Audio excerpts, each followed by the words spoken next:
성도 여러분 안녕하세요. 안녕하십니까. 뵙게 되어서 진심으로 반갑고 귀한 시간을 또 저희에게 이렇게 시간을 주셔서 매우 영광스럽고 감사하게 생각합니다. 이 서중환교회가 호남뿐만 아니라 전국적으로도 유명합니다. 네, 훌륭하신 성도님과 또 훌륭하신 목사님 이렇게 계셔서 자랑스럽습니다. 저도 호남 출신이잖아요. 네, 정말 좋은 교회 다니고 있습니다. 네.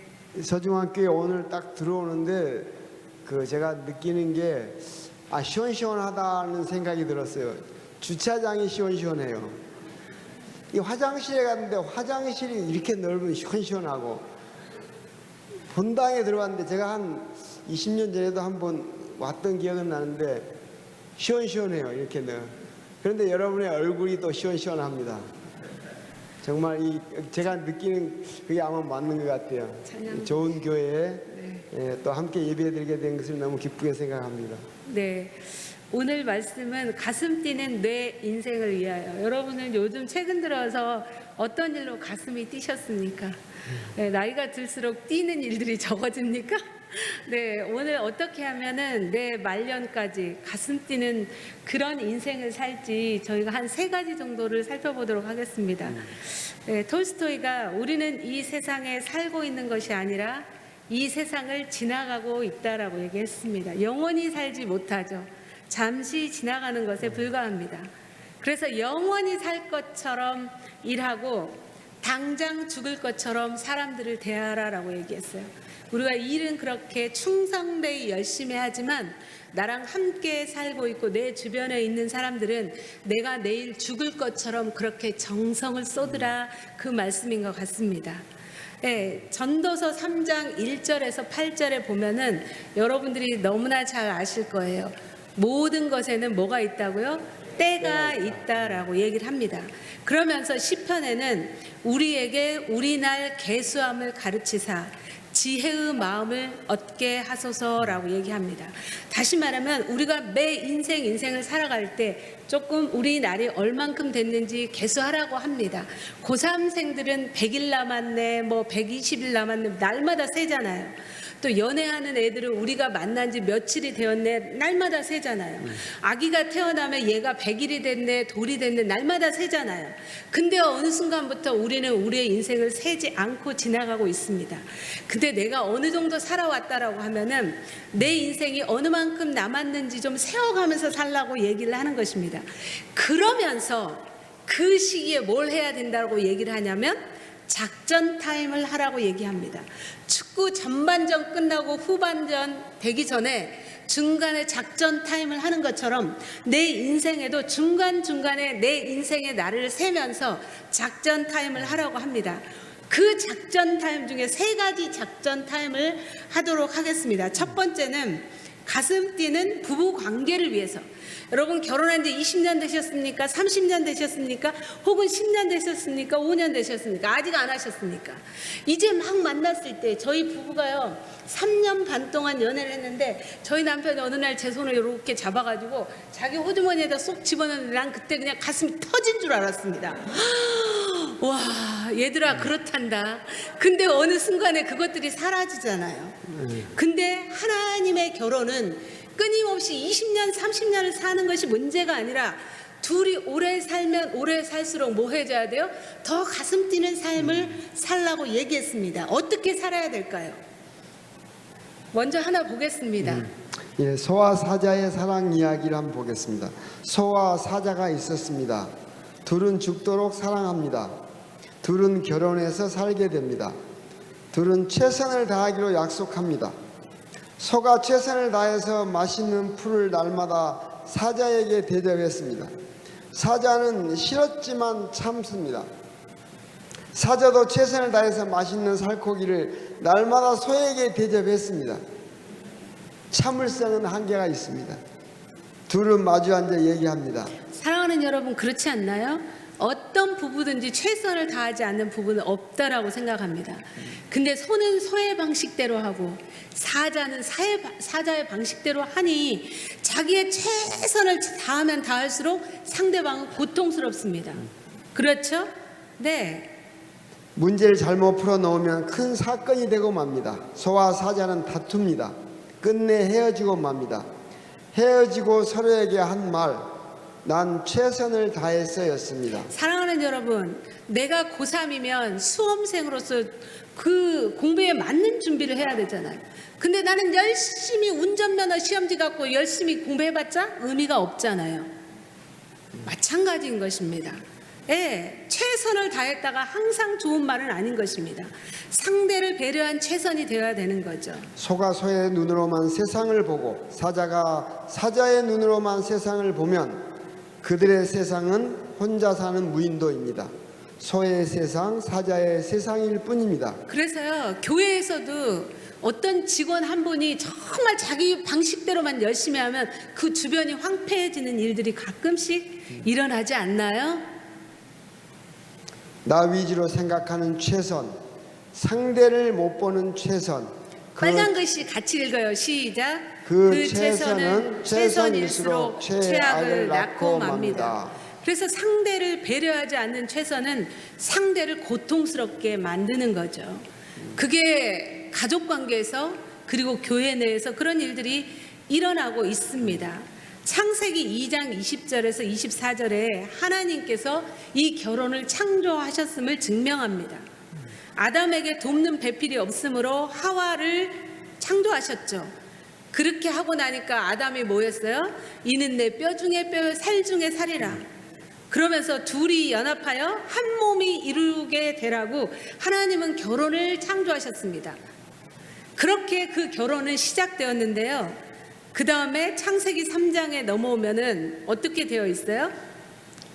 내가 너더러 먹지 말라 명한 그 나무 실과를 내가 먹었느냐? 아담이 가로되 하나님이 주셔서 나와 함께하게 하신 여자 그가 그 나무 실과를 내게 주므로 내가 먹었나이다. 네, 그들은 처음에 내 뼈 중에 뼈, 살 중에 살이라 시작했지만 그 다음에는 뭐예요? 모든 문제를 일으키는 그 원인은 상대방이라고 얘기하기 시작한 거죠. 비난하기 시작한 거죠. 여러분 부부 사이에서도 그런 일들 많이 일어나지 않나요?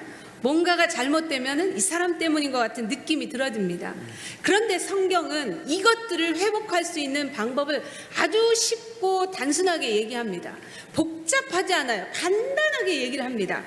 원래 하나님이 창조한 그 결혼, 원래 하나님이 창조한 그 관계 속으로 돌아갈 수 있게 하는 데는 너무나 분명하고 너무나 간략하게 설명되어 있습니다. 외우지 않으셔도 됩니다. 아, 요거구나. 여러분 잘 아실 것입니다. 베드로전서 3장, 골로새서 3장, 에베소서 5장에 뭐라고 기록되어 있냐면 먼저 여성들에게 얘기합니다. 여러분은 이렇게 생각할 거예요. 아, 저 얘기 나 너무 잘 알아. 익히 알아. 진리는 단순하고 진리는 명백합니다. 근데 그것을 내가 알아 하고 내 삶 속에서 실천하냐 실천하지 않느냐는 다른 문제죠. 이것을 회복하기 위해서 파괴된 사단에 의해서 파괴된 죄로 인해서 파괴된 이 가정을 회복하고 부부관계를 회복하는 데는 여성에게는 딱 한마디만 얘기합니다. 초록색 글씨 뭐라고 되어 있어요? 네, 복종하라고 얘기했어요. 그 복종을 죽게 하듯 하라고 얘기했습니다. 아내들에게 그렇게 얘기를 합니다. 그러면 우리는 기가 막힙니다. 뭐 복종을 그렇죠? 네. 여기 계신 남편분들에게 한번 여쭤보겠습니다. 내 아내는 나에게 정말 순종하고 복종한다. 손 들어보세요. 한 분도 없으세요?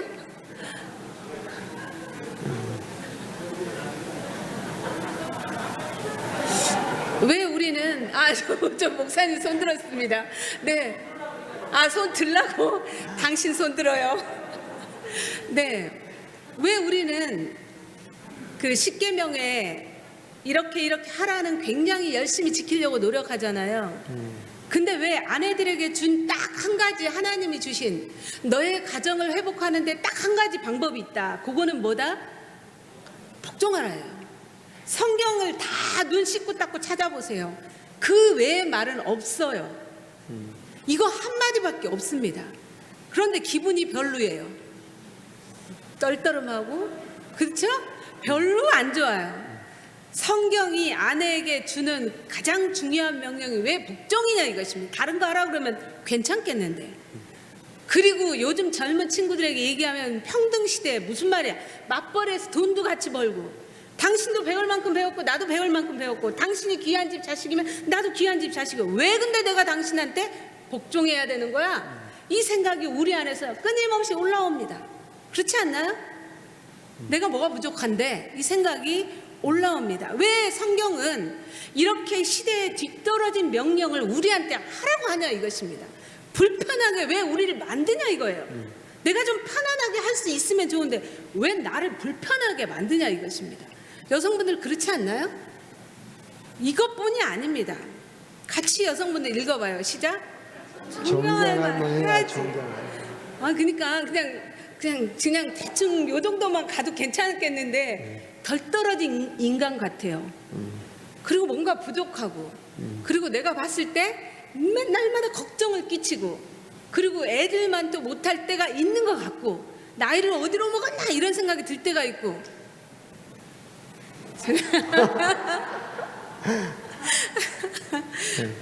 남편이 아내만도 못한 집이 많아요. 믿음에 있어서도 그래요. 경제관념에 있어서도 그래요. 그쵸? 근데도 그거랑 상관없이 뭐 하라고요? 복종하라는 겁니다. 자기 남편에게 복종하라. 이는 디도서 2장 5절에 하나님의 말씀이 회방을 받지 않게 하려 함이라고 그랬어요. 그래서 남편이 존경할 만하고 내가 이 남편에게 복종할 만한 사람이어서 하는 게 아니에요. 무슨 말이냐면은 이 남편하고 나의 복종의 문제는 이 남편하고 아무 상관이 없어요. 이 사람이 나한테 복종하라고 하지도 않았어요. 누가 나한테 복종하라고 했냐면 하나님이 나한테 복종하라고 한 거예요. 그러니까 이 문제는 부부 사이의 문제가 아니라 나랑 하나님과의 관계 속에서 일어난 문제예요. 응? 그래서 내가 하나님의 말씀에 내가 순종하냐 안 하냐 이 문제지 이 사람이 오늘은 나한테 친절하게 온유하게 그리고 장로답게 말해줬으니까 그때는 내가 해볼 만하고 당신 장로 맞아? 이런 행동을 할 때도 그거랑 상관없이 우리가 안식일을 지켜야 할 때 지키지 못할 때 그거와 상관없이 우리는 안식일을 어떻게 해서든 지켜보려고 하잖아요. 그렇지 않나요? 상황에 따라서 하는 게 아니잖아요. 이것도 대상에 따라서 하는 것이 아니라 하나님이 나한테 네 가정이 하나님 안에서 세워지고 평화를 유지하려면 복종하라고 했습니다. 이거는 나의 사명인 거예요.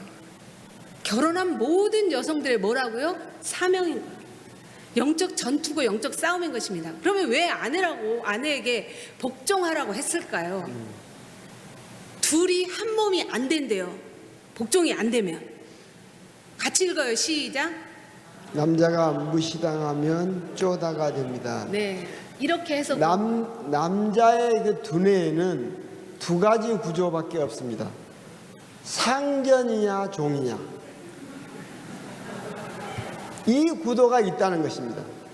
모든 남자에게 이 여성하고 그게 좀 차이인 것입니다. 하나님께서 아담을 만드시고 하와를 따로 만드셨는데 아담의 구조에 그런 게 있습니다. 그래서 복종의 문제가 어떤 이 사람이 아까 말씀드린 남편이 더 위에 있거나 남편이 더 아내보다 여자보다 더 어떤 부분이 월등하거나 이런 것을 가지고 하나님이 너는 아래니까 복종할 이 개념을 우리에게 주신 게 아니고 남자라는 구조가 이렇게 되어 창조하셨습니다. 하나님께서 아담에게 처음에 하나님께서 뭐라고 하셨냐면 동물들의 이름을 지어라. 그것은 어떤 권세를 말하는 것입니다. 아담이 지나가는 동물 이름을 부르면 그냥 그게 그 이름이 되었거든요. 그런 그 남성관에 대한 것을 하나님께서 그렇게 창조하신 것입니다. 그래서 남성들은 이런 교회에서도 마찬가지입니다. 가정에서도 마찬가지인데 내가 저 사람보다 지금 높은가 낮은가 이런 구도가 있다는 것입니다. 그래서 존중을 받는다는 느낌, 저 사람이 나에게 뭔가 존경하는 눈으로 바라본다, 그 반대로 날 무시한다.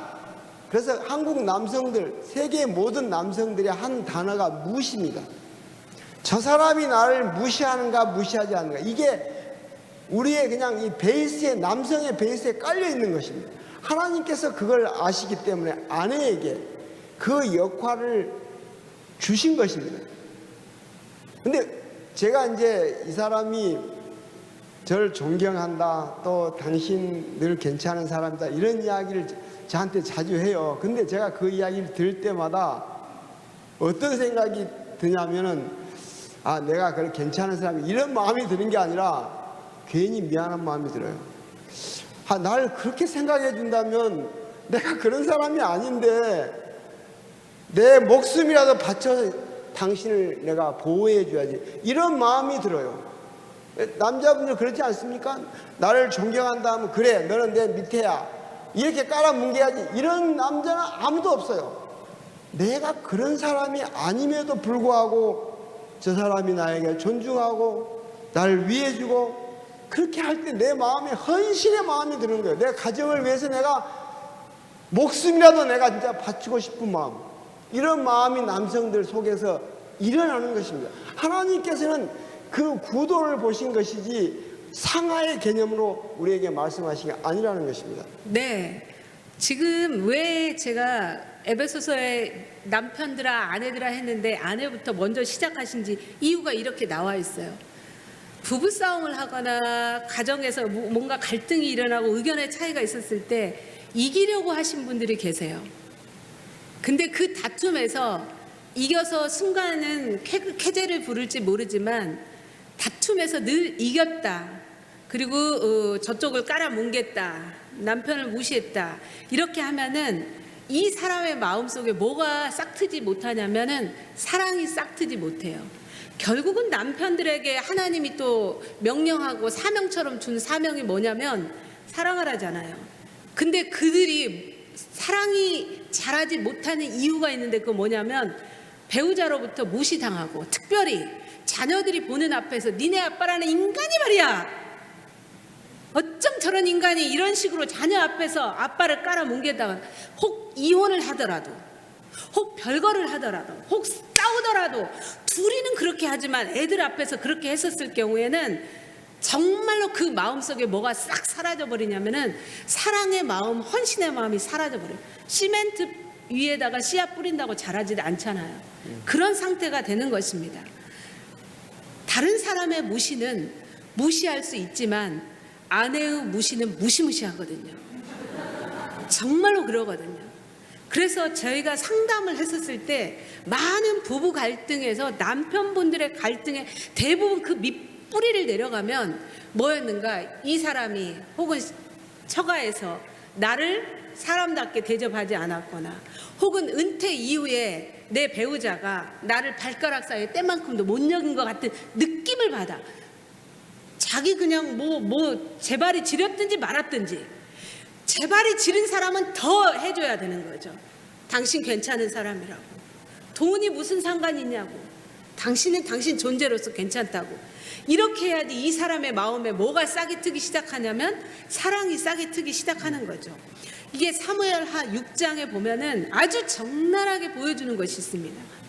다윗같이 그렇게 훌륭하고 다윗같이 그렇게 신실한 사람도 예루살렘 성에 뭐가 들어올 때, 법궤가 들어올 때 미갈이 창문에서 내려다보면서 깔봤잖아요. 아유, 천박한 신분이야. 집안이 저렇게 천한 것들이 속에서 저렇게 오니까 그냥 백성들 앞에서 춤을 추고 속옷이 다 보이지, 이렇게 비꼬듯이 깔보듯이 이렇게 했어요. 여러분들 말하지 않아도요, 부부싸움 할 때 이렇게만 하고 있거나, 그죠? 위아래 이렇게 내려다보거나, 그리고 아무 말 하지 않아요. 말 안 해도 다 알아요. 다 알아요? 다 알아. 아, 진짜. 그러면요 더 화가 나.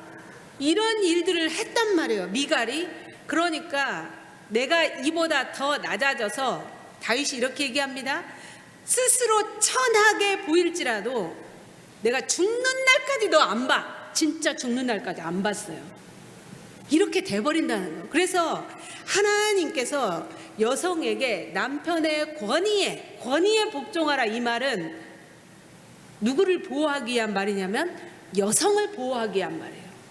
여성을 지켜주고 여성을 보호하기 위해서 그걸 하라는 거야. 그래서 이 시간부터는 여성들이 뭐 해요? 이 사람의 뭐 지위나 학력이나 인격이나 신앙적 그거 다 던져버리고 하나님이 나에게서 우리 가정을 회복하기 위한 유일한 방법으로 주신 그 처방은 딱 하나인데, 그거는 이 사람의 권위를 애들 앞에서 그리고 내 마음속에서 그렇게 존중할 수 있는 마음을 갖게 해주십시오를 사명감을 갖고 기도를 하셔야 됩니다. 여성분들 같이 읽어요. 시작. 남편을 진정으로 존중하려면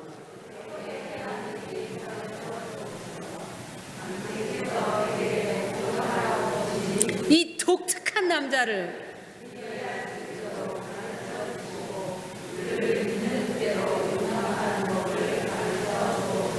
네, 이것이 우리가 싸워야 될 영적 전투인 것입니다.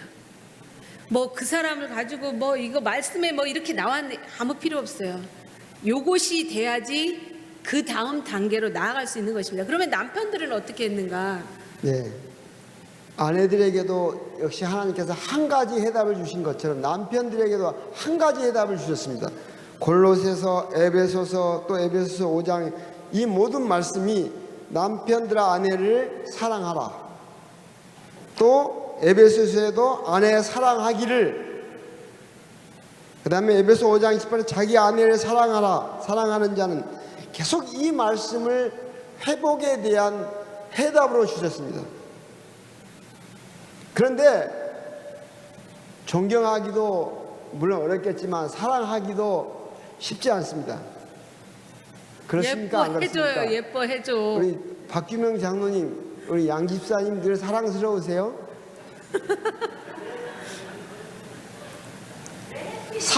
왜 하필? 사랑스러운 사람을 사랑하는 것은 아무 어려움이 없습니다. 그렇죠? 내 마음에 사랑을 억지로 할 수 있나요? 어렵습니다. 하나님께서 사랑하라, 하나님의 명령이고 소명입니다. 제가 그 4월 달에 저희가 부부 세미나를 다른 저희 합회에서 했는데 한 분이 이렇게 이야기를 하셔요. 결혼한 지 굉장히 오래되신 분이에요. 그런데 이렇게 말해요. 우리가 이제 이렇게 부부끼리 앉아가지고 아내를 정말 사랑한다, 아름답다 이렇게 이야기하라고 그랬더니 이제 실습을 해보자, 연습하라 그랬더니 뭐라고 이야기했냐면, 사랑스럽지도 않고 아름답지도 않은 사람은 내가 거짓말을 어떻게 합니까? 이렇게 말하는 거예요. 나는 거짓말을 하는 것을 못하는 사람인데, 그래서 제가 그랬습니다. 참 저는 정말 그 가슴이 아팠어요. 그러면 아름답다 하는 것이 저기 그 TV에 나오는 누구 뭐 탤런트나 돼야지 아름다운 것이고, 무슨 뭐 광고에 나온 사람이나 돼야 아름다운 것이니까, 아담이 눈이 삐어가지고 하와를 비난했잖아요. 눈이 삐인 거예요. 저는 그분에게 그렇게 말했어요. 그 사모님이, 집사님이 몇십 년 전에 당신을 선택해서 결혼했고, 그 다음에 얼마나 어려운 고진 세월, 그런 어려운 세월들을 지냈고, 함께 슬퍼하는 일, 함께 기뻐하는 일, 함께 식사하는 일, 자녀를 낳아서 또 눈물 흘린 일, 수십 년을 지내서 당신만 바라보고 당신과 함께 살아온 이 아내가 아름답지 않으면 누가 아름답냐고 제가 그렇게 물어봤습니다. 당신 눈이 삐인 것이지, 그렇지 않습니까? 여러분 생각을 해보십시오. 아름답다는 건 그렇게 외모의 어떤 뭐 얼굴이 막 이렇게 뭐 가름하고 이것을 말한 거 아니잖아요. 우리가 마음으로 살아온 그 당신을 선택해서 함께 결혼해갖고 살았다는 것, 그 자체를 깊이 한번 생각해 보시라고 제가 그렇게 말씀드렸습니다. 제가 이 얘기를 들으니까 눈물이 나려고 그러는데, 아니 저는 주름살도 생기고 흰머리도 나고 이렇게 하는데, 그 아름다움을 그냥 함께 우리가 살아온 그것에 대해서 평가를 해준다고 하니까 되게 안심이 돼요. 늙어가도 되겠구나 라는 생각이 들어지고, 젊은 사람만 예쁘다고 요즘은 하잖아요. 이거는 사탄이 만든 거예요. 저는 그 나석주 그 시인의 여러분 자세히 보아야 예쁘다. 오래 봐야 사랑스럽다. 너도 그렇다. 저는 이 시가 정말 짧지만은 우리가 예수님의 십자가를 왜 명상하고 왜 묵상합니까? 그분의 그 깊은 사랑을 우리가 깊이 명상할 때 우리 가슴에 그 사랑이 전달되어 오잖아요. 안 해도 저는 그렇게 바라봐야지. 아이고 당신 뭐 나이 먹고 흰머리 나고 그러니까 안 사랑스럽다. 이거는 정말 눈이 삔 것입니다. 저는 그렇게 생각해요. 당신 선택에서 함께 산 당신의 아내가 아름다운 것입니다. 그게 사랑스러운 것이라고 하나님께서 우리에게 그것을 말씀하신 거예요. 네. 그러면 왜 아내를 사랑하라고 했을까요? 왜 남편을 사랑하라고 했듯이 왜 아내를 사랑하라고 하셨을까요? 남성분들 같이 읽어요. 시작. 여자가 사랑받지 못하면 마귀가 됩니다. 네. 우리 아내가 거칠고 말이 세지고, 그죠? 그리고 가시처럼 툭툭 쏘아대고 이렇게 됐다는 것은 뭘 지금 못 받아서 그런 거예요? 네, 사랑을 받지 못해서. 사랑을 하면요 얼굴이 밝아지잖아요. 또 웃음이 많아지잖아요. 그러니까 뭔가 우리 가정에 그런 것들이 없다라고 하면은 이 사인인 거죠. 그래서 그 남편도 사랑스러운 아내, 부드럽고 편안하고 온유한 아내랑 같이 살고 싶잖아요. 그러면 뭘 해줘야 되는 거예요? 사랑을 해주셔야 된다는 것입니다. 그렇게 하지 않으면 쓴뿌리가 나서 우리 가정이 편안하지 못한 것입니다. 그러니까 아내의 얼굴에 사랑으로 인한 그런 아름다움이, 그런 밝음이 없다면 누구 책임입니까? 남편 책임입니다. 반대로 내 남편의 행동이 쪼다 같은 행동이 가끔 나온다. 뭐가 부족한 것입니까? 뭐가 부족한 거예요? 존중이 부족한 것입니다. 여러분, 이 콧물이 나오고 이러면 이게 감기구나 그렇게 판단을 하잖아요. 그 사람 뭐가 나쁘구나 이렇게 보지 않잖아요. 남편의 행동에 때로는 정말 이 성인 같지 않은, 또는 장로 같지 않은, 또는 어떤 상식적이지 않은 행동이 나오거나 그러면 뭐가 부족했다? 존중이 부족해요. 반대로 아내가 자꾸 잔소리가 많아지고 아내가 자꾸 나의 어떤 부분들을 자꾸 트집잡고 공격하고, 뭐가 부족했다? 사랑이 부족했다. 우리가 이렇게 콧물 나오는데 그 왜 잘못됐냐고 우리가 막 화내지 않잖아. 감기구나. 물 많이 마시고 고승성 내과로 가갖고 우리 양 집사님 만나라. 우리 해답을 그렇게 잡잖아요. 그래서 해답이 그렇게 보이는 것입니다. 네. 근데 그 현상만 보고 너 왜 그래? 너 왜 쪼다 같은 짓을 해? 왜 마귀 같은 짓을 해? 하면은 그거는 왜 너 자꾸 콧물만 흘리냐고 자꾸 비난하는 것과 똑같은 일을 우리가 할 수도 있는 것입니다. 네, 어리석은 남편은 끊임없이 아내를 가르치려는 사람이고, 더 어리석은 남편은 아내를 고칠 수 있다고 생각하는 사람입니다.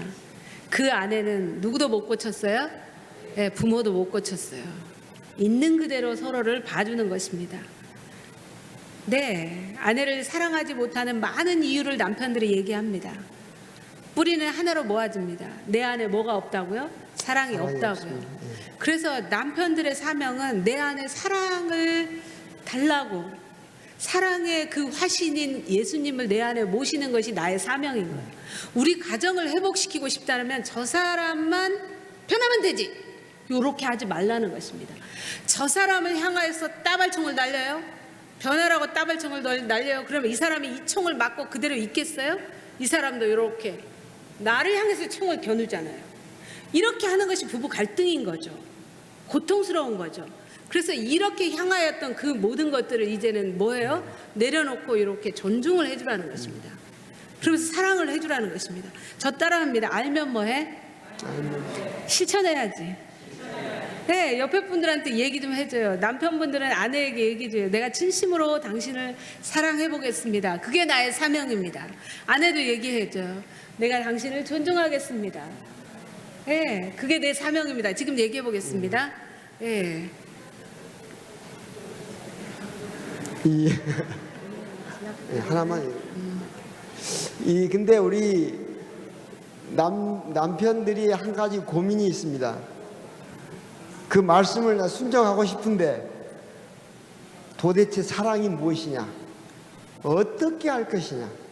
이거 뭐 짧은 시간이기 때문에 그걸 다 풀 수 없지만 아내들은 아까 남편들은 상전과 종의 구조가 있다면 아내들도 상당히 단순합니다. 그래서 아주 작은 것들을 아내들은 원하는 것 같아요. 따뜻한 손길. 그래서 제가 뭘 실천해 볼까? 뭐 사랑하면은 무슨 뭐 내가 큰 무슨 핸드백을 사줘야 되나 이런 거 아니에요. 아내들이 사랑을 느끼는 것은 정말 작은 것이더라고요. 제가 그 무슨 옛날에 외국 드라마를 보면 이제 차를 딱 내리면 운전석에서 남자가 내려가지고 딱 저쪽에 가서 문을 딱 열어주고 딱 내리세요 막 이렇게 하는 걸 제가 보고 저것들은 이제 손이 없어 발이 없어 제가 그리 생각했는데 어느 날 제가 한번 실천을 한번 해보세요. 당신이 가만히 있어. 문 저쪽에 가서 딱 문 열어주니까 정말 얼마나 그 얼굴에 미소가 뜨는지 야 이게 별것도 아닌데 이런 걸 여자들이 좋아하는구나. 여성의 존재는 질이 달라요. 이게 조언이 다른 것입니다. 남자하고. 그래서 제가 이제 서울로 그때 이제 주말에 갈 때 용산역에 이 사람이 이렇게 차를 갖고 나오니까 제가 어떻게 사랑을 표현해볼까. 그래서 제가 계속 연습을 했어요. 이제 기차에서 연습을 하고 딱 만나니까 딱 뭘 사랑을 표현할까. 새로운 치마를 입었더라고요. 그래서 제가 그냥 나오지 않는 말 정말 당신 내가 못 보던 치마를 입었는데 좀 잘 어울리네. 딱 그 한마디 했어요. 야 밥상이 달라집니다. 1년을 그 치마를 입어요. 1년을. 안 버렸어요. 야 아내들이 큰 것을 막 사랑이라 우리는 뭘 막 아파트를 큰 거 해줘 이런 게 아니고 정말 작은 거예요. 제가 그래서 이제 우리 화장실에 지금 이제 우리 집에 들어가면 치약을 제가 짜잖아요. 아내 치약을 이 사람한테 딱 짜놔요. 제 거 짜면서 한 번, 두 번. 이 사람이 감동을 먹어요. 왜 짜놨어요? 그냥 무엇이 남아서 짠 거 아니네. 당신이 위해서 짰어요. 야, 아내들을 사랑한다는 것은 아내들은 작은 그 행동 하나가 정말 그 마음에 감동이 온가 봐요. 정말 이런 지금까지 그렇게 한 10년 동안 그렇게 치약을 짜줘요. 이 사람이 먼저 들어가면 저 걸 짜줘요. 여러분 그게 뭐 큰 행동입니까? 작은 것들이에요. 그래서 아내를 사랑한다는 것을 남편들이요 너무 어렵게 생각하지 마십시오. 그냥 한번 미친 척하고 차문을 한번 열어주세요. 그 다음에 어디 식당에 가면 당신 가만히 있어요. 방석 저기서 가져와가지고 방석이 없을 때 이렇게 물 한 잔 먼저 따라주는 거예요. 이런 행동도 우리는 유교적인 관념에 살아왔기 때문에 이게 어려워요. 사랑한다?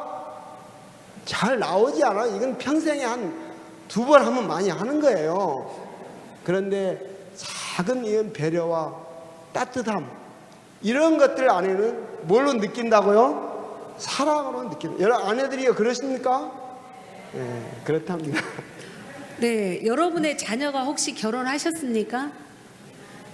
부모님이 자녀를 결혼시키고 난 다음에 가장 원하고 바라는 게 걔네들이 어버이날 선물 사오는 것보다 더 기쁜 게 뭐예요? 부모님들이 이렇게 말씀하시더라고요. 니네가 잘 사는 게 내가 최고의 행복이야. 이렇게 말씀을 하시더라고요. 우리의 부모님은 하나님이세요. 하나님이 이 땅에 가정을 창조하셨어요. 그런데 우리 애들이 와가지고 자기들끼리 예쁘게 사는 거 보면은 너무 사랑스럽잖아요. 하나님이 우리를 보실 때도 그러신 거예요. 부부가 그렇게 살으라고 한 것입니다. 그래서 회복을 위해서 우리는 어떻게 해야 되는 것인가? 우리 마음속에 2개의 선택지를 갖지 말으세요. 아이, 어쩌다 이런 인간 만나가지고 내 인생 쫑쳤어. 그런 생각 하지 마세요. 이분은 하나님이 나에게 주신 선물입니다. 선물입니다. 이 사람은 내 남편이고 이 사람은 내 아내입니다. 나한테는 선택지 없습니다, 하나님. 이렇게 보세요. 근데 폭력을 하거나 뭐 기타 등등 나를 죽이려고 하는 이런 것은 예외 사항은 있습니다. 그러나 일반적 교인의 가정 속에서 두 마음을 품으면 행복이 이르러 오지 않아요. 이 사람은 내 배우자입니다. 하나님이 주셨습니다. 바꿔보면 살 거예요. 그거 하지 마시라는 거죠. 그 다음에 저희가 이렇게 계속해서 말씀드렸던 것처럼 아내들은 남편을 존중하십시오. 자녀들 앞에서 배우자를 올려주십시오. 제발. 교인들 앞에서도 내 남편, 네. 그리고 교인들끼리 집사님들도 남자 장로님들, 남자 집사님들 올려주세요. 그리고 아내들은 조금 전에 다 얘기를 했으니까 넘어갈게요. 아내를 사랑하지 않고 살고 있다면, 남편을 존경하지 않고 있다면 그 결혼 위험하거든요. 위험해요. 정말 위험해요. 대부분 이 문제로 깨어집니다. 하나님은 그래서 이걸 하라고 나에게 사명을 준 것입니다. 두 번째는 인정하셔야 됩니다. 내 안에 복종할 힘이 없습니다. 그리고 우리는 눈에 보인 대로 아름다움을 추구하고 예쁨을 추구합니다. 사랑스러움을 내 만족 속에서 추구합니다. 그래서 우리는 이 능력이 없습니다. 그래서 우리는 도움을 구해야 되는 것입니다. 그래서 정로의 계단에는 우리를 돕는 도움은 오직 하나님께 있다고 얘기했습니다. 제가 말씀드렸죠. 영적 싸움이란 무엇인가? 저는 그렇게 생각합니다. 가정에서 이 일이 됐다? 교회에서 됩니다. 가정에서 반드시 이 일이, 아내와 남편이 이 관계가 이루어지면 교회에서도 그렇게, 교인들 사이에서도 그것이 이루어지고 서로 존중하고 서로 부드럽게 대하고 친절하고 온유하게 대하게 되어 있습니다. 집에서부터 실천하시기 바랍니다. 알면 뭐해? 실천해야지. 예. 예. 저희 집에 꽃이 이렇게 피었었습니다. 베란다예요. 근데 제가 하도 수없는 출장을 다니면서 돌보지 않았더니 요 모양 요 꼴이 되었습니다. 우리는 남의 집 꽃을 보면서 사랑스럽고 좋겠다라고 얘기하죠. 가꾸지 않으면 이렇게 됩니다. 우리 집에 있는 내 배우자는 화분에 심겨진 화초와 똑같습니다. 바깥에 심어진 것은 하나님이 물 주고 햇볕 주고 다 합니다. 내 집안에 들어온 화분은 내가 주어야 되는 것입니다. 네, 넘어갈게요. 저희가 시간이 가니까 마음이 조금 급해집니다. 보겠습니다. 하나님이 왜 우리에게 결혼을 주셨는가? 근데 왜 요즘은 젊은 친구들이 결혼 안 하겠다고 하는가? 사단이 철저하게 간섭하고 있다고 생각합니다. 결혼은 이것과 같아요. 그래서 많이 깨진 것을 애들이 봤습니다. 대학생들이 얘기합니다. 엄마 아빠 행복하게 살지 않아요. 이혼한 사람이 주변에 너무 많아요. 그러니까 나는 안 할래요. 결혼은 이 계란과 같이 깨지기가 쉽거든요. 근데 왜 이 깨지기 쉬운 계란을 어떻게 하라고요? 이렇게 해서 먹어버리면 후레이가 되고 끝나는 거죠. 근데 그 결혼은 하나님이 계획한 그 결혼을 어떻게 하라고 했냐면, 그 결혼을 뭐 해요? 암탉이 품듯이 그 계란을 품은 거예요. 제가 저희 남편을 내가 어미닭이 되어서 품는 것이고, 저희 남편이 저를 어미닭이 돼서 품어주는 거예요. 21일 동안 돌려가면서 따뜻하게. 그랬을 때 이 병아리가 되어서 부화하잖아요. 우리의 구원하고 이거하고 똑같습니다. 결혼은 구원을 위한 훈련의 장인 것입니다. 그래서 아내가 남편을 21일 동안 품는 것이, 이게 이제 결혼 생활 50년이 될 수 있고 40년이 될 수 있는 거예요. 그 기간 동안에 나는 품고 이 사람도 날 품어서 어떻게 하라고요? 구원의 반열에 이르기까지 하는 것이 결혼이지, 니랑 나랑 행복하게 살고 맛있는 거 먹으러 다니고 저 집 자식을 잘 키웠네, 이게 아니라는 것입니다. 결혼은 구원을 위한 좋은 도구로 하나님께서 우리에게 허락하신 것입니다. 그동안에 우리는 뭐 해요? 깨지지 않도록 하는 거예요. 깨지지 않도록 하는 것이, 이 사람 깨지지 않게 하는 것이 뭐예요? 아내를 존중하는 거고, 이 여자가 깨지지 않도록 하는 것이 아내를 사랑해 주는 것입니다. 모든 사람은, 남녀 모든 사람은 상처와 아픔을 가지고 결혼에 임했습니다. 눈에 보이지 않기 때문에 그게 보이지 않을 뿐이지, 각자의 원 가정에서 우리가 살아올 때 항시 그런 것들이 다 채워지지 못했습니다. 근데 결혼해가지고 물론 처음에 갈등도 많고 다툼도 있지만 진정한 하나님께서 이런 어려움이 많은 그런 결혼을 왜 하라 그랬을까? 저는 그런 의문도 있었지만 깨닫게 되었습니다. 제가 그런 상처들을 이 사람을 통해서 회복됐고, 저라는 존재가 어떤 죄투성이고 어떤 문제가 많은지 이 사람을 통해서 제가 알게 된 것입니다. 저도 결혼하고 나서 제가 얼만큼 이기적이고 제가 얼만큼 성질이 고약하고 이런지 이 사람하고 살면서 드러나게 되면서 제 자신을 보게 되었습니다. 왜냐하면 교회에서는 우리가 양복을 입고 있기 때문에 잘 몰라요. 집에 가면 우리는 옷을 벗습니다. 그래서 우리의 모든 적나라하게 드러나는 모습을 어디서 그것을 훈련받겠습니까? 가정에서, 부부를 통해서 하나님께서 그것을 훈련받고, 그래서 내 자신을 돌아보고 깨어지고 용서받고 회개하고 이런 것들이 이루어져서 그 부부관계라는 게 그걸 통해서 성화의 길로 하나님께서 이끌으시는 가장 저는 첩경이 가정이고 부부라고 생각합니다. 물론 다른 성경의 뭐 사도 바울 같이 또는 다른 제자들 같이 또 그렇게 훌륭하게 한 영적인 그런 대가들도 있지만, 저는 일반인들은 그 길을 하나님께서 주셨다고 저는 믿습니다. 그래서 저는 참, 물론 우리도 갈등 많고 뭐 다 실패가 많았지만, 야, 우리가 지금까지 이렇게 오면서 정말 저 자신을 많이 제가 달라졌어요. 제가 진짜 뭐 그런 말씀을 제가 뭐 드릴 수 없지만은 제 부족함을 적나라하게 저는 많이 가정에서 깨닫게 된 것입니다.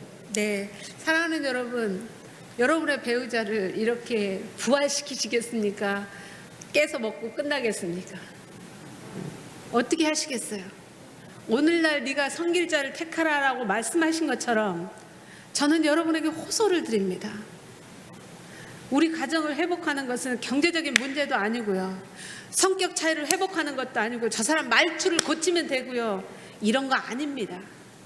나는 나대로의 길이 있고 남편은 남편대로의 그 하나님과의 씨름이 있을 뿐이지, 그 사이에 사단이 우리를 여러 가지 것으로 혼란시키게 하는 그 일이 아니라는 것입니다.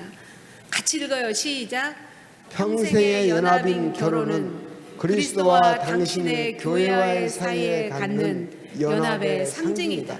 그래서 그 결혼이 연합되었을 때 우리와 교회와의 그 연합이 제대로 이루어진 것처럼 그렇게 회복되기를 간절히 바랍니다. 조금 시간이 없지만 제가 이제 첫 번째 것이 어마어마하게 중요하고 두 번째, 세 번째는 이제 첫 번째가 되면 두 번, 세 번은 가는 것입니다. 조금 더 가겠습니다. 네, 두 번째는 뭐냐면 가슴 뛰는 자녀 관계를 위해서. 네, 우리 유교에서는 부자 유친하라고 했습니다. 그러나 부부 유별하라고 했죠. 그러나 성경에서는 뭐부터 얘기를 했는가? 거꾸로 얘기했습니다. 부부 관계가 먼저 1번이라고 얘기했습니다. 부모 자식 관계가 1번이 아니라고 얘기했습니다. 그러면서 골로새서 3장 21절 같이 읽어요. 시작.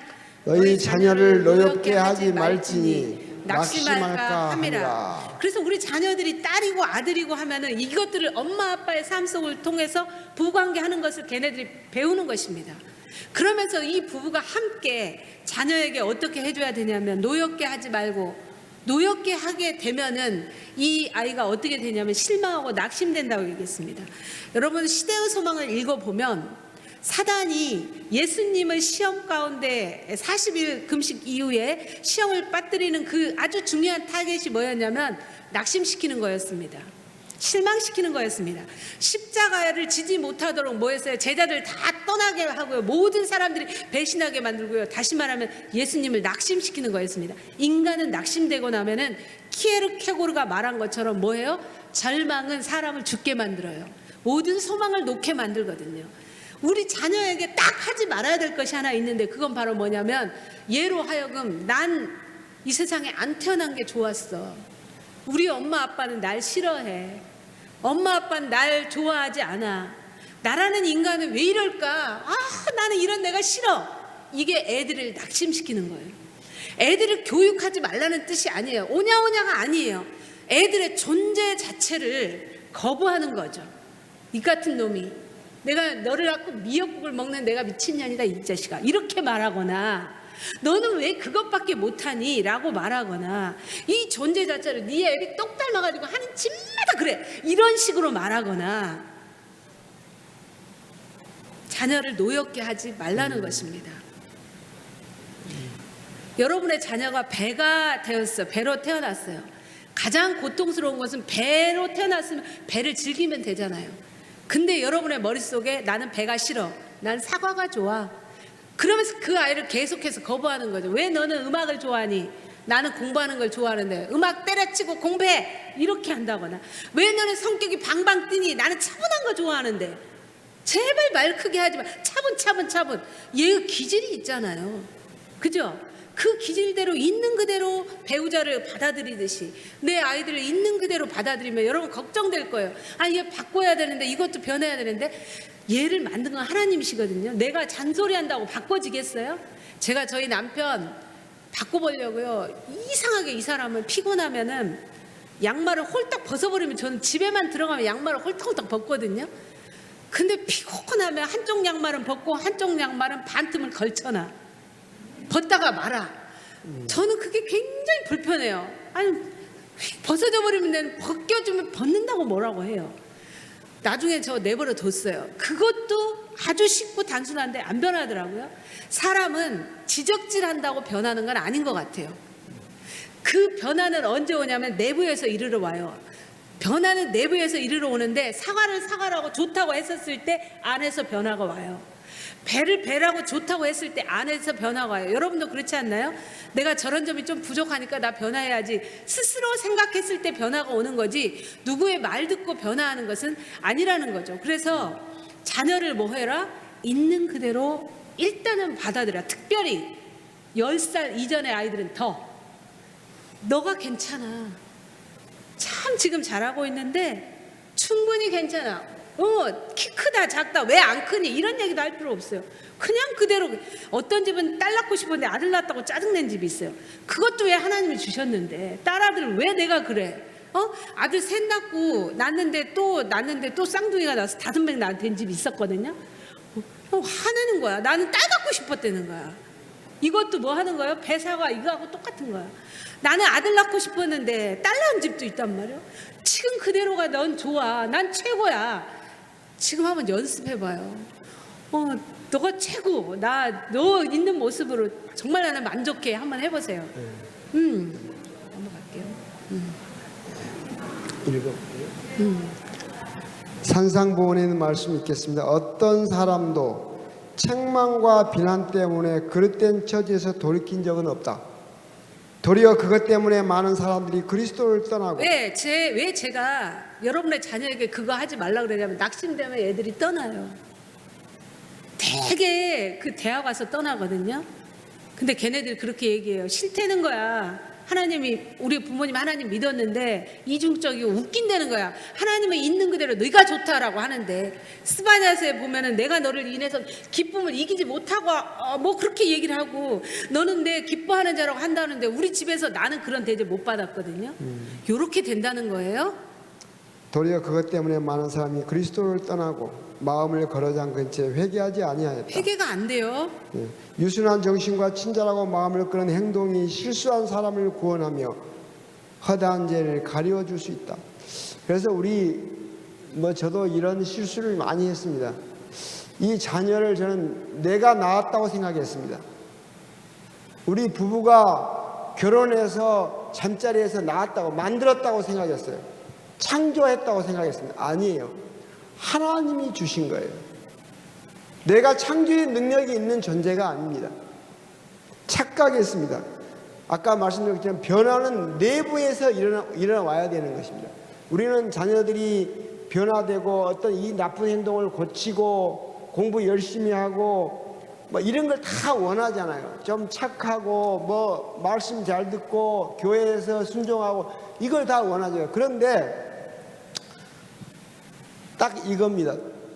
모든 사람은 사랑을 통한 안정감이 채워지고 격려와 칭찬을 통한 중요감이 채워지면 변화에 대한 욕구가 내부에서 일어나게 되어 있습니다. 그것이 변화입니다. 그러니까 막 누굴 푸시해가지고 너 이거 해, 이거 하지 마 이렇게 해갖고 변화하는 겉으로 어쩔 수 없이 하는 경우가 있어. 따라서 부모 보기 미안하니까 또는 눈치가 있으니까. 그러나 진정한 변화는 다시 말씀드릴게요. 사랑을 통한 안정감, 가정이 안정되고 교회가 안정되고 주변이 안정되는 것. 두 번째는 내가 그래도 괜찮은 사람이야. 넌 소중한 사람이야. 너 참 괜찮아. 너 좀 잘해. 이런 격려를 통해서 내가 중요한 사람이란 그 두 가지가 채워지면 무슨 욕구가 일어난다고요? 변화에 대한 욕구가 스스로 일어나는 거예요. 그게 진정한 변화입니다. 그게 우리가 아까 첫 번째 원했던 모든 것을 다 말하지 않아도 이루어주는 것입니다. 그런데 저는 그걸 잘 그렇게 하지 못했어요. 밀어붙이고 계속 공격하고 비난하고 이렇게 했습니다. 제가 그 많은 실수를 했기 때문에 내가 지금 키우면 잘 키울 것 같은데 많은 실수를, 그래서 제가 이 말씀 드리는 거예요. 내가 잘해서 말씀드린 게 아니고 정말 그렇구나. 그래서 제가 많이 회복했습니다. 안정감이 채워지고 중요감이 채워질 때 사람은 뭐한다? 변화한다. 하나님이 주신 생명 속에 그걸 집어넣어놨습니다.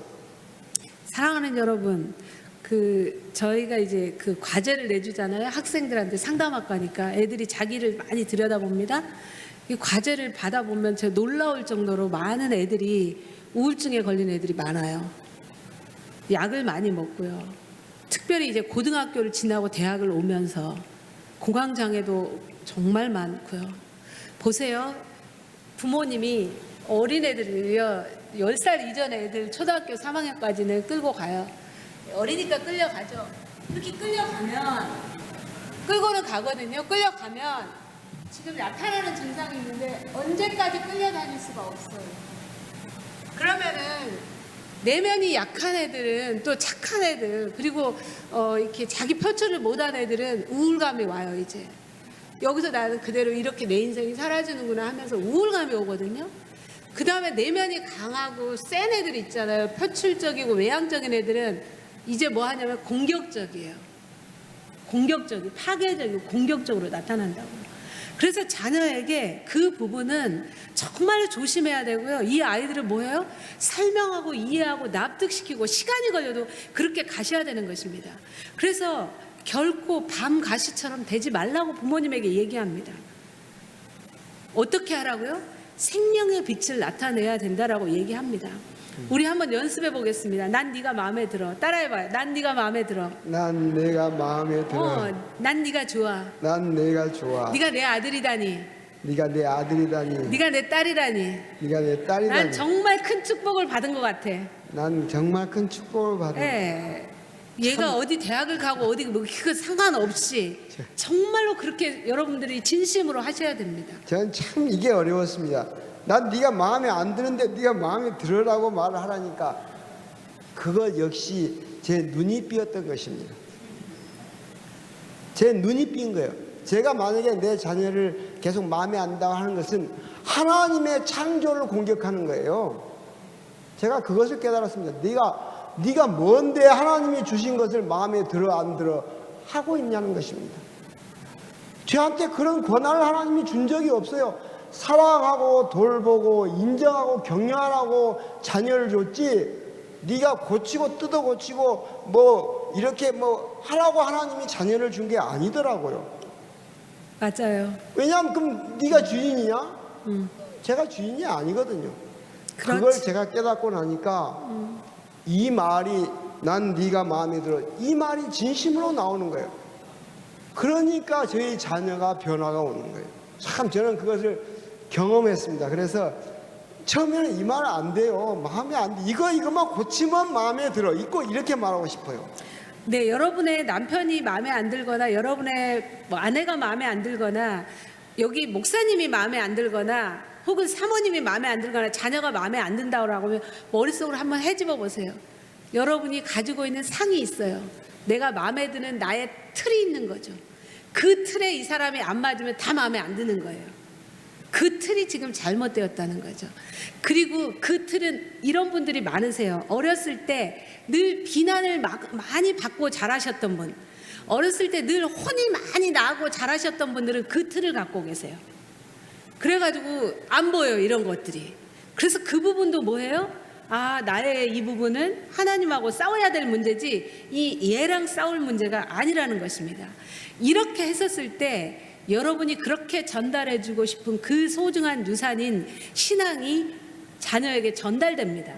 여러분들이 여러분의 자녀를 계속 비난하고 계속 책망하고 계속 걔를 비꼬듯이 말하고 얘도 똑같이 배울 거예요. 그러면서 자녀도 똑같은 그런 삶을 살게 될 것입니다. 세 번째는 가슴 뛰는 내 인생을 위해서 어떻게 해야 될 것인가? 내 영혼을 준비하시기 바랍니다. 배우자도 헤어질 것이고요.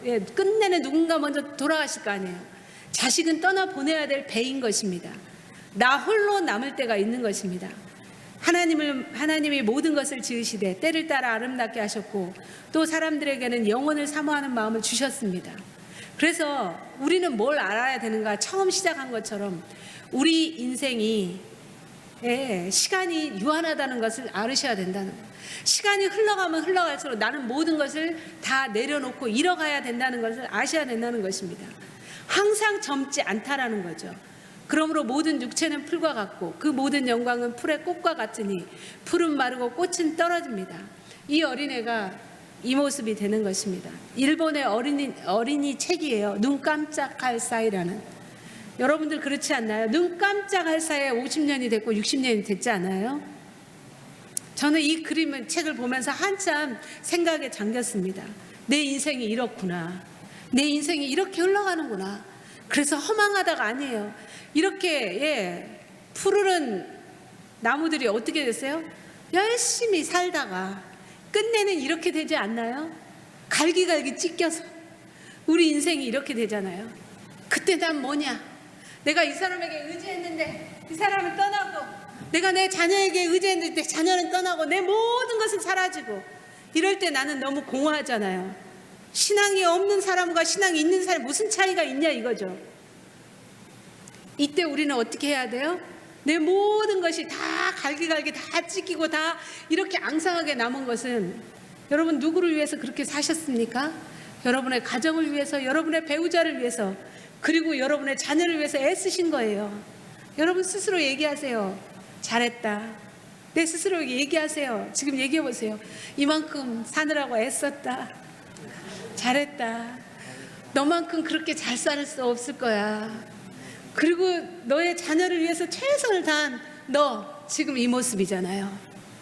이렇게 되면서 누가 살찌웠어요? 저 무당벌레가 살찌운 것처럼 우리의 자녀들이 살찌워졌을 거예요. 그리고 이 서중앙교회가 여러분의 헌신에 의해서 살찌워졌을 것입니다. 그때 우리는 뭘 기억해야 돼요? 내가 이렇게 모든 것을 내어놓을 수 있을 만큼 될 수 있었던 것은 나의 성품이 좋아서가 아니라 내 안에 계셨던 그리스도께서 그렇게 하셨다라는 것입니다. 하나님이 하신 거죠. 내가 어떻게 이 사람을 내가 복종할 수 있겠어요? 복종은 인간이 근본적으로 안 돼요. 본성적으로 안 돼요. 본성적으로 인간은 이기적이어서 사랑을 줄 수가 없어요. 본성적으로 내 마음에 들지 않은 비난이 툭툭 튀어나와요. 근데 내가 이렇게 다 구멍이 나고 늙고 병들고 이렇게 된 것은 내가 하나님의 방법대로 살아보려고 애를 쓴 내 모습이 있었다라는 거죠. 옆 사람한테 얘기 좀 해줘요. 정말 애쓰셨어요. 그 믿음을 본받을게요. 얘기 좀 해줘요. 네. 저는 마지막 이 말씀만 읽고 마치겠습니다. 살고 싶은 날이 참 많은데 저한테 허락되지 않네요. 내 아이들 커가는 모습도 보고 싶고 남편에게 못된 마누라가 되어 함께 늙어보고 싶은데 그럴 시간을 안 주네요. 죽음을 앞두니 그렇더라고요.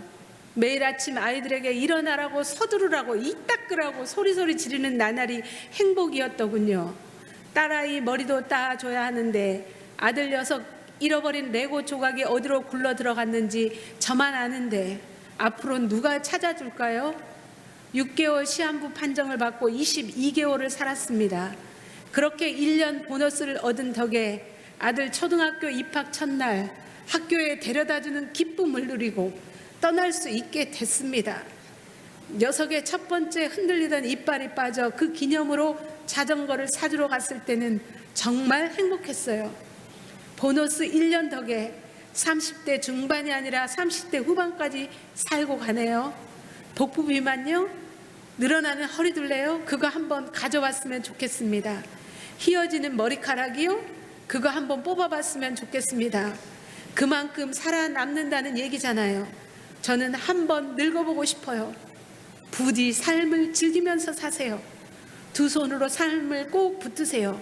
여러분이 부럽습니다. 갖고 싶은 것을 생각하기보다 가지고 있는 것을 생각해 보세요. 오늘 하루만이라도 살아있다는 사실이 얼마나 감사한 일인지요. 우리 인생은 늘 시한부 인생입니다. 오늘 하루가 내게 허락된 날입니다. 오늘 가장 잘한 일이 있다면 내게 남겨진 시간을 영원으로 연결하는 일입니다. 주님 안에서 모든 일을 행하시기 바랍니다. 아직 용서하지 못한 사람이 있다면 먼저 화해의 손을 내밀어 보세요. 먼저 손을 내미는 사람이 승리자입니다. 사단에게 속아 후회하지 않는 인생이 되길 바랍니다. 시간에서 영원으로 하루를 승리하는 우리 모두가 되었으면 좋겠습니다.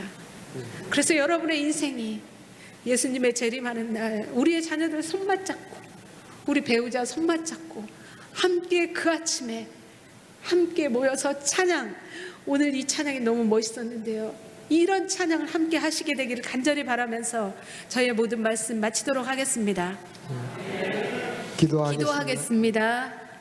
하나님 아버지, 부족한 저를 남편으로 세워주시고 아내로 세워주시고 또는 부모로 세워주시고 자녀로 세워주시고 하나님의 자녀로 세워주셨음을 인하여 감사드리옵나이다. 아멘. 그러나 우리의 죄된 부족함으로 인하여 상처를 많이 주었고 아픔을 주었고 또 때로는 많은 갈등과 고민 속에 살아왔던 저희의 과거를 주님 앞에 내놓고 자복하오니 용서하여 주시옵소서. 아멘. 우리의 또 잘못된 틀들로 인하여 내가 아는 방식으로 인하여 또 내가 원하는 방식으로 인하여 정말 많은 그런 고통들을 주었음을 인정하고 주님 앞에 온전히 내어놓사오니 주님이시여 새롭게 재창조함을 베풀어 주시옵소서. 아멘. 하나님의 마음으로 존중하고 사랑하고 격려하고 또 인정하고 온전히 함께 손잡고 나갈 수 있는 우리 모든 가족이 되게 도와주시옵소서.